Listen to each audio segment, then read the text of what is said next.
noite, queridos irmãos da Igreja Batista da Freguesia e de tantos lugares que nos assistem pelo nosso Oração e Ação através do YouTube. Vocês todos são muito bem-vindos. Hoje nós temos o Oração e Ação Plus. Quando nós temos o Oração e Ação Plus, isso quer dizer que nós temos uma entrevista muito relevante para fazer. E hoje nós vamos entrevistar o pastor Dami Ferreira, um homem muito querido, que tem uma longa história de ministério, uma longa história de serviços ao reino de Deus e à denominação batista, principalmente no estado do Rio de Janeiro. Então hoje nós estamos aqui reunidos porque ele vai viver agora na Bahia, né? Ele não vai ver o que a baiana tem, ele já sabe o que a baiana tem, porque ele é casado com essa baiana aqui, que é a Ana, muito querida. Então nós vamos ter a alegria de estar entrevistando antes que ele faça essa viagem, né?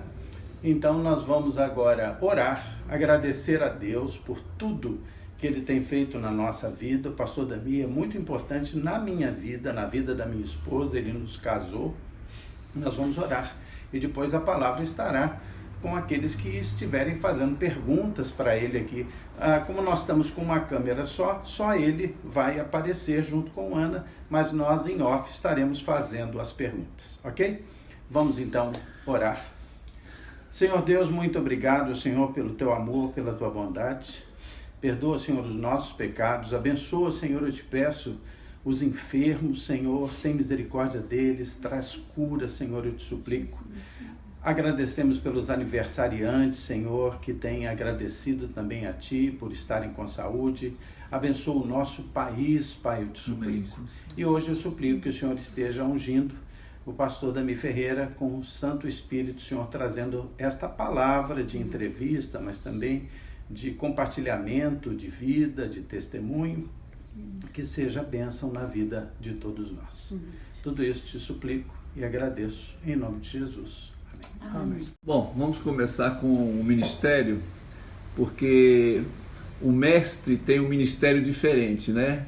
Nós sabemos que ser mestre é uma coisa linda, o doutor da palavra de Deus, doutor da teologia, é uma coisa linda de se ver. Então nós gostaríamos de ouvir primeiro, pastor, sobre alguma coisa sobre o ministério aí, sobre o seu ministério, como é que foi, como é que chegou até aqui, não é? Alguma coisa aí pra gente está sendo edificado aí.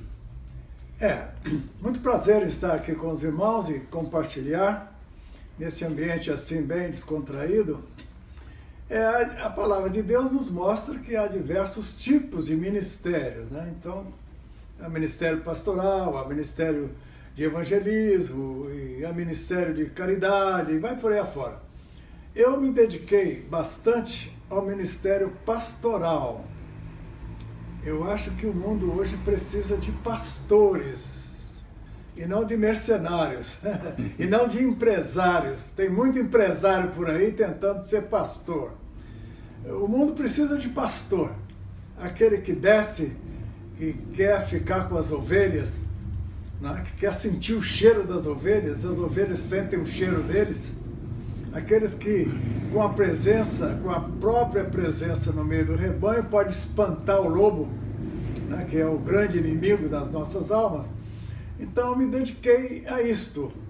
E hoje, depois de 63 anos de ministério, eu ando por aí e vou encontrando as pessoas que passaram pela minha vida.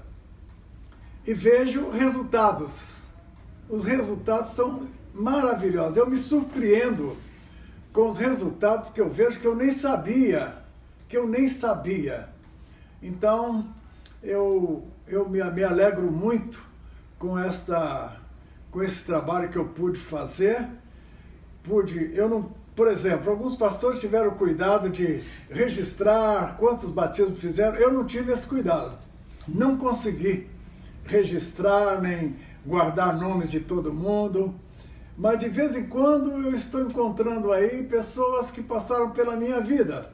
Tem uma família lá na Primeira Igreja Batista do Rio, que foi uma das primícias do meu ministério. Eu batizei pai, mãe e 4 ou 5 irmãos. Eles estão todos aí hoje.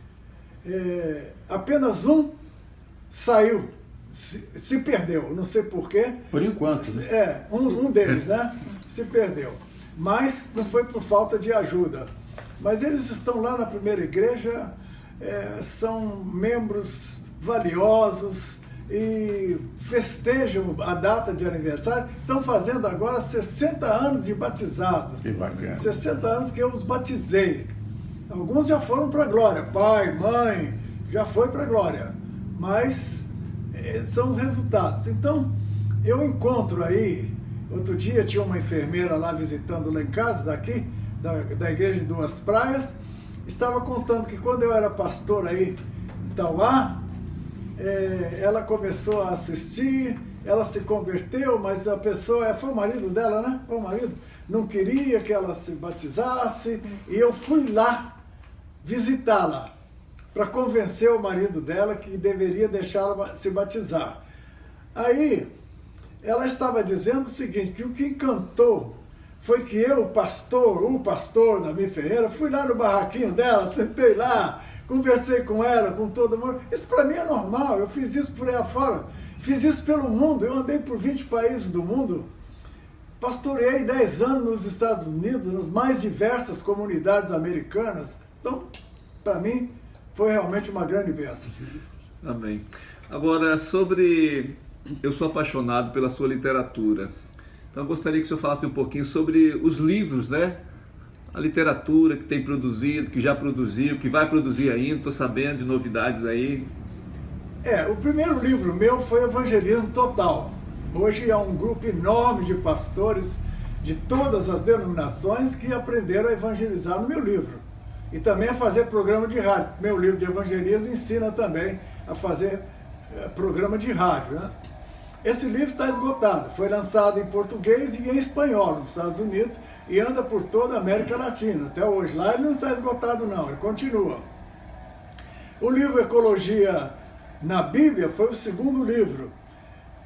Também está esgotado, mas foi uma bênção para muita gente. De vez em quando, algum professor de universidade me pede permissão para copiar o livro, porque ele usa o livro nas suas aulas, não sei para quê, mas está lá. Eu agora mudei a proposta do livro, em vez de Ecologia na Bíblia, Ecologia e Meio Ambiente, uma perspectiva bíblica. Estou esperando para reeditar. Tem livros de capelania, tem 2 lançados, Capelania Hospitalar, Capelania Escolar, que também estão esgotados agora. E agora está para sair esse ano, estão para sair 3 obras. É um livro de sermões com 1.520 sermões, que contém 1.170 ilustrações. São esboços, mas esboços bem elaborados, bem expandidos. E esse livro vai sair pela editora Z3 Ideias, vai ser posto em 3 volumes, por mais de 300 páginas cada volume. Vai ser um livro inédito de sermões, vai ser muito bom. Vai sair também um livro de Apocalipse, porque eu usei o ano de 2020, durante a pandemia, como velho, tive que ficar em casa.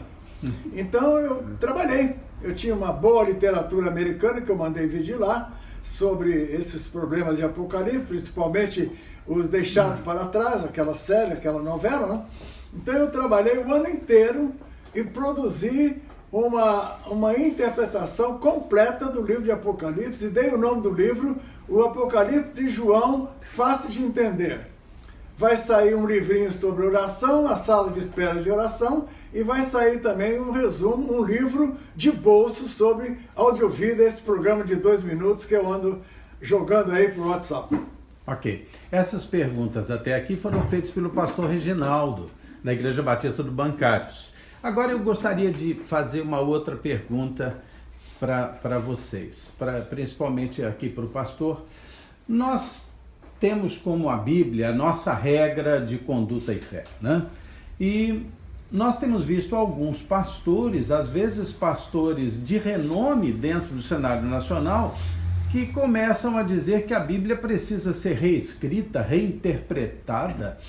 Como é que é a sua visão de um homem que estudou a Bíblia durante tanto tempo e que foi fonte de inspiração para sermões que transformaram tantas pessoas? Como é a sua visão sobre esta opinião?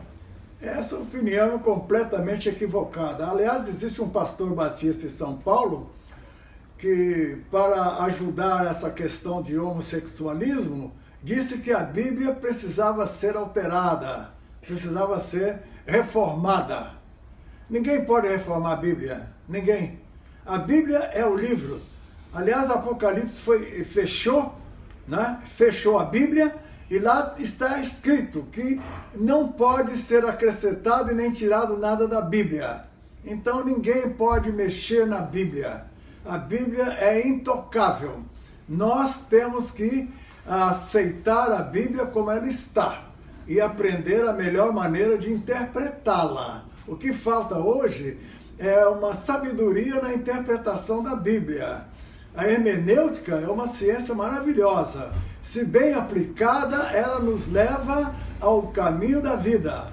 Ela nos ajuda a entender a Bíblia, né? Então, a Bíblia tem que ser entendida. Por exemplo, quando aquele eunuco estava atravessando lá no deserto, né, e lendo o livro do profeta Isaías, ele era um prosélito, ele era da Etiópia, talvez não lesse bem o hebraico, e o Espírito Santo de Deus mandou o grande evangelista Filipe ir lá falar com ele. Sim. E quando Filipe viu que ele estava lendo o livro do profeta Isaías, num relance, ele perguntou: entendes tu o que lês? E ele respondeu: como poderei entender se alguém não me explicar? Quer dizer, a palavra de Deus trabalha com entendimento, com explicação. Deus tem dons espirituais. Há pessoas que podem explicar, dom de sabedoria, dom de conhecimento, para poder explicar a Bíblia. A Bíblia tem que ser explicada por pessoas que estão sendo usadas com sabedoria, mas também pelo Espírito Santo. Amém. E é isso que leva o povo a errar por aí. Aliás, Jesus disse: errais não conhecendo as Escrituras, nem o poder de Deus. É verdade. Eu não vou perder a chance de fazer uma pergunta para a Ana também, esposa do pastor Damir, e é uma pessoa que eu tenho muita admiração. Uma vez já tive a oportunidade de dizer isso a ela: muito obrigado por ter feito meu amigo tão feliz, cuidar tão bem dele. Não sei se você lembra disso, uma vez lá na igreja, na primeira Igreja Batista do Galeão, falei isso para você. Como tem sido essa experiência como esposa de pastor? Você é muito atuante aqui na Ilha do Governador, você tem incentivado as mulheres a se unirem, a compartilharem tanto a fé quanto a vida. Como seria uma mensagem que você deixaria para as mulheres dos pastores, as esposas dos pastores? Você que enfrenta essa atividade de forma tão otimista, o que você diria para as esposas de pastores? Boa noite a todos. Para mim também é um prazer estar aqui, né, com vocês, fazendo essa entrevista. Para mim, como esposa de pastor, na verdade, Damir não é só meu esposo. Cada dia mais eu aprendo com ele, que ele continua sendo o meu professor, e tem sido uma bênção na minha vida. Compartilhamos muitas coisas juntos, e a mensagem que eu deixaria para as esposas de pastores é que você foi escolhida. Não foi você que se escolheu para ser esposa do pastor. O Senhor a escolheu para essa tarefa de ser esposa de pastor. E como esposa de pastor, você tem que estar assim ao lado dele, ajudando. Porque às vezes tem esposa de pastor, já vi algumas esposas de pastores comentarem que quem foi chamado para o ministério foi só ele e não ela.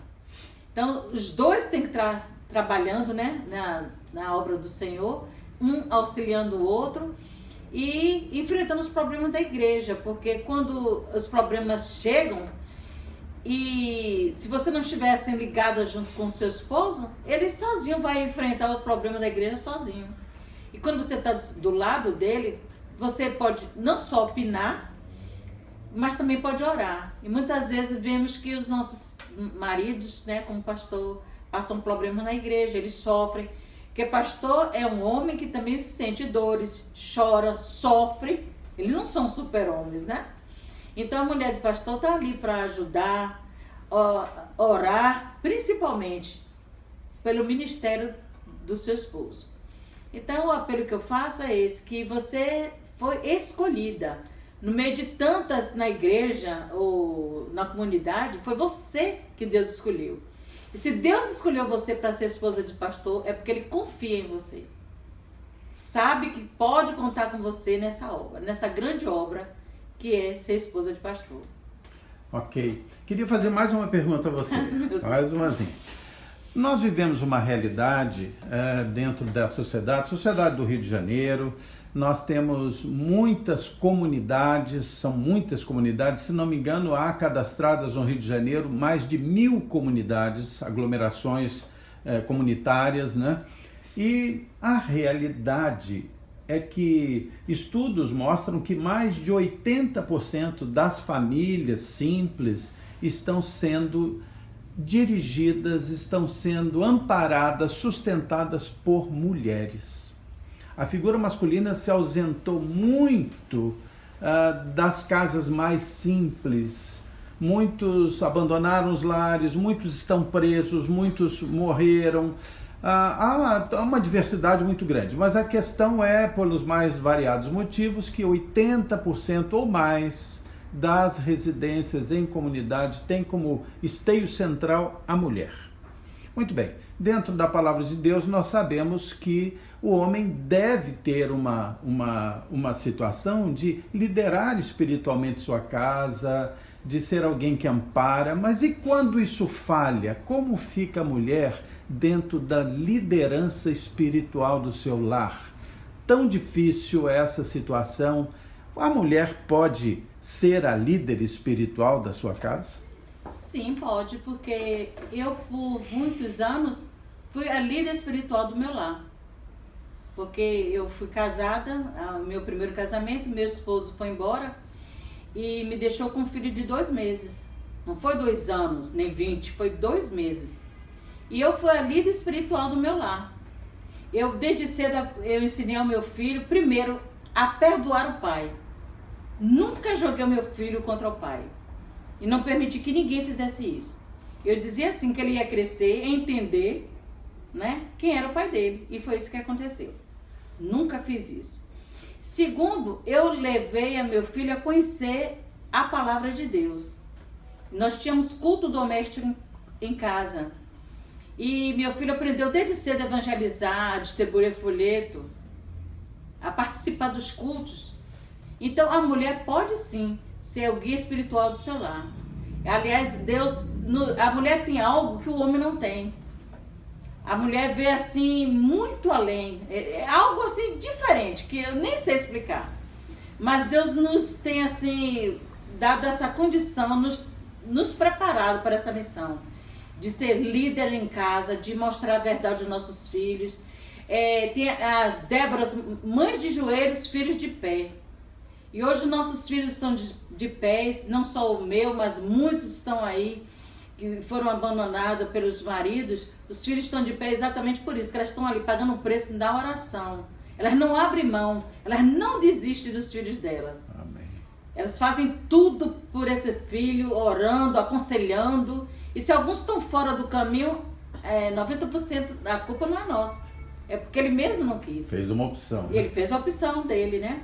Então a mulher, como uma líder religiosa, ela foi assim escolhida para esse ministério dado por Deus. Deus tem nos dado capacidade para orar e investir nos nossos filhos. E o apelo que eu faço a você, mãe, que está me ouvindo nesse momento, que talvez você tenha criado seu filho no evangelho. Ai, mano, eu levava meu filho para EBD e foi embaixador, não importa. Ele agora está lá fora, não tem problema, ele está passando uma temporada lá fora.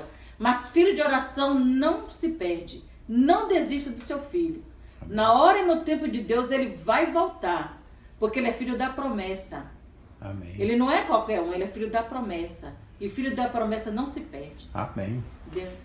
Pastor Dami, como nós estamos no oração e ação, estudo bíblico, que é o que nós fazemos nas quartas-feiras, aliás, para todo mundo saber, na quinta é o oração e ação jovem e na sexta é o oração e ação kids, para as nossas crianças, sempre às 7h30.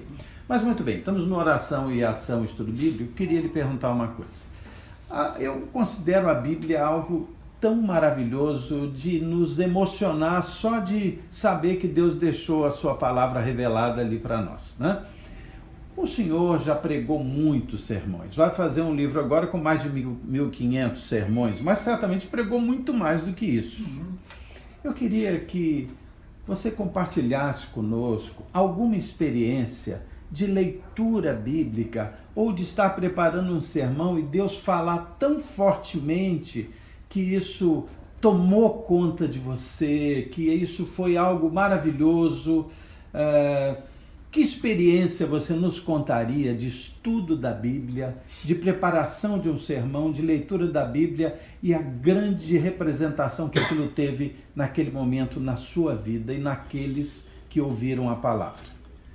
A Bíblia está cheia realmente de exemplos de oração e ação. Eu entendo o seguinte, que não é o bastante você ficar no Monte da Transfiguração, como queria Pedro, Tiago e João no dia que foram com Jesus. Porque lá embaixo, no sopé do monte, as dificuldades estão lá, esperando ação, né? Então, Jesus não permitiu. Pedro queria ficar lá no monte e fazer umas tendas lá, mas Jesus não deixou. Então a ideia é essa, que nós temos que orar, mas nós precisamos fazer uma certa parte que pertence ao ser humano, que também, no caso do crente, está habitado pelo Espírito Santo de Deus. Um dos exemplos que mais me abençoaram na vida foi o exemplo de Jacó, no Val de Jaboque. E Jacó teve que deixar o seu sogro, que ludibriou naqueles negócios todos das duas esposas, né? Finalmente ele resolveu sair, saiu furtivamente, e ele vinha com aquele gado, tocando tudo aquilo, e sabia que o sogro vinha atrás dele com más intenções. Então ele chegou perto desse rio, que era um Jaboque, chamava Jaboque, era um afluente do Rio Jordão, e ali ele parou, assentou o acampamento ali, e ele parou ali. Deus estava monitorando Jacó, porque Deus disse ao sogro dele, olha, não diga nada a Jacó, nem mal nem bem. Deus já foi preparando o sogro dele. Mas naquele momento, Jacó sentiu um forte desejo de ficar sozinho para orar. O que foi que ele fez? Ele preparou todo mundo. Ele separou o seu pessoal em grupos, com animais também em grupos. E mandou pela estrada, porque ele sabia que o irmão dele, que era vingador dele, vinha em direção a ele. Talvez ele não soubesse que o irmão não ia fazer mal a ele, mas a ideia dele é que o irmão vinha cobrar as trapaças que ele, Jacó, havia feito com o irmão. Então, ele montou uma estratégia, tomou várias precauções para depois ir orar. Então, ele preparou tudo, deixou tudo lá a salvo e atravessou o rio e foi orar sozinho. Essa experiência me enche de alegria, porque realmente não é bastante eu ficar aí de joelhos, orando a noite toda, gritando, como alguns fazem, e não fazer aquilo que precisa fazer. Nós temos que tomar algumas precauções, temos que fazer o que precisamos fazer. Como Jesus disse, simples como a pomba, prudente como a serpente. Então, no dia de hoje, nós temos que orar. Por exemplo, eu me lembro da história de um homem lá em Minas Gerais, quando eu era missionário lá, que ele tinha um armazém de secos e molhados. Aquele armazém que o armazém está na frente e o dono do armazém mora nos fundos. Então, na hora do almoço, eles fecharam o armazém e foram almoçar lá na casa deles, e eles eram da igreja, eram membros de igreja. E veio uma menina da igreja, uma família pobre, e chegou lá, coitadinha, na hora daquela mesa bonita, cheirosa, e disse assim, a mamãe mandou dizer que lá em casa não tem nada para comer. Aí o homem raspou a garganta, pois não, diga à sua mãe que nós vamos orar por ela. Aí a mulher dele falou, orar por ela coisa nenhuma, homem, vai lá no armazém, pega arroz, pega feijão, pega carne seca e dá para ela levar para a mãe fazer. Oração e ação. Não adianta orar desse jeito, não é mesmo? Ok, queria lhe fazer mais duas perguntas só, já abusei da sua paciência. Uma, queria saber como Deus lhe chamou para o ministério. Como foi o seu chamado para o ministério? E depois queria que você nos contasse qual foi a maior alegria do seu ministério. Ou qual tem sido, né? Porque você continua pastoreando tantos, né? A minha chamada foi quando eu era bem menino. Eu vinha sentindo esse desafio, eu via falar das histórias dos missionários, eu tinha muita vontade de ser missionário, desde menino, 9 anos, 10 anos. Mas você conhece a história do tio Billy? Sim. Que tinha o boneco Zezinho que falava. Então, eu acompanhava, comecei a acompanhar o tio Billy. Era o Juquinha, não era? Era o Juquinha? Não, era o Zezinho. Ah, o Zezinho, era o Zezinho. Verdade. Então, foi lá em Senador Camará, Campo Grande, eu gostava de ir com ele, eu subia nas árvores para botar o alto-falante lá em cima. Sim. Para ele poder falar para todo mundo. Então, eu gostava de fazer isso. Naquele dia, ele pegou o Zezinho, falando com as crianças, e começou com aquela brincadeira dele. Zezinho, como é que faz o pintinho? Piu, piu, piu. Como é que faz o cachorrinho? Au, au, au. E aí ele foi brincando assim, e ele perguntou assim, o cachorrinho obedece? Aí o Zezinho respondia, sim, senhor, sim, senhor. O pintinho obedece? Sim, senhor. Aí ele dizia assim, quem que não obedece, Zezinho? O menino. O menino não obedece. Pois é, Deus chama o menino e o menino não obedece. Naquele dia ele fez o apelo, eu fui lá para frente e me decidi. Eu senti que Deus estava me chamando e eu tinha que obedecer. Que bom. Então, e a minha experiência maior foi o seguinte, muitos anos atrás, sim, depois, aliás, muitos anos depois, tio Billy já tinha morrido, eu estava numa convenção em Atlanta, nos Estados Unidos, eu morava nos Estados Unidos, lá estava a esposa dele, Dona Cristal, com o filho dele. Sim. Então veio um amigo meu e disse, Dani, sabe quem está aí? Dona Cristal, esposa do tio Billy. Aí eu fui lá falar com ela, foi aquela alegria, ela me reconheceu, sim, que a gente vivia muito junto. Então me chamaram para almoçar na casa deles. E eu contei a minha história com o Zezinho.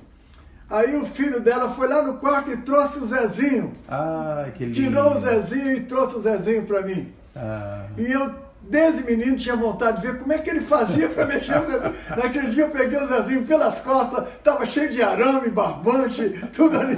E eu comecei a imitar o tio Billy. Foi uma experiência fantástica, maravilhosa. Ok, olha, que coisa boa poder ouvir vocês, poder também saber um pouco das experiências vividas. E nosso desejo é que vocês, nesta nova etapa da vida, sejam muito felizes, realmente muito felizes.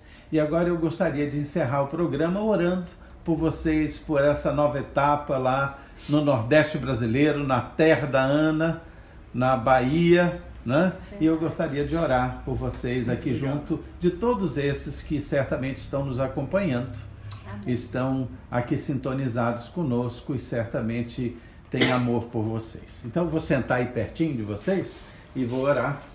Muito bem, vamos orar então. Senhor Deus, muito obrigado, Senhor, pelo teu amor por nós, muito obrigado pela grande alegria de compartilhar esses momentos aqui com o pastor Damir, com sua esposa Ana, e suplicamos, Senhor, que o Senhor os abençoe, Senhor, que o Senhor os abençoe grandemente, com saúde, com qualidade de vida, com sustento digno, Senhor. Amém. Que esse amor que eles nutrem um pelo outro cresça a cada dia, esse companheirismo, essa parceria tão bonita, Senhor. Abençoa-os na nova casa, no novo estado, no novo lar, e ali eles possam ser realmente felizes, amém, Senhor. Amém. Senhor Deus, quero suplicar também que, se for da Tua vontade, Senhor, que o Senhor ainda dê muitos a serem pastoreados pelo pastor Damir, como eu fui pastoreado, minha esposa, minha irmã, minha família, meus filhos. Muito obrigado pelo privilégio, pelo tempo que estivemos sob o seu pastorado, Pai. Senhor Deus, queremos suplicar que o Senhor abençoe o nosso Brasil, Pai. Que o Senhor sare o nosso Brasil, que o Senhor restaure o nosso país, que o Senhor abençoe os governantes do nosso país, como a Bíblia nos ensina a fazer, Senhor. Abençoe, oriente, Senhor, cuida dos bons, resguarda os bons, corrige os maus, Senhor. Governantes, eu te suplico que nós possamos experimentar um tempo melhor, Senhor, no meio desse país que nós amamos tanto. Tudo isso te pedimos e agradecemos em nome de Jesus. Amém. Amém.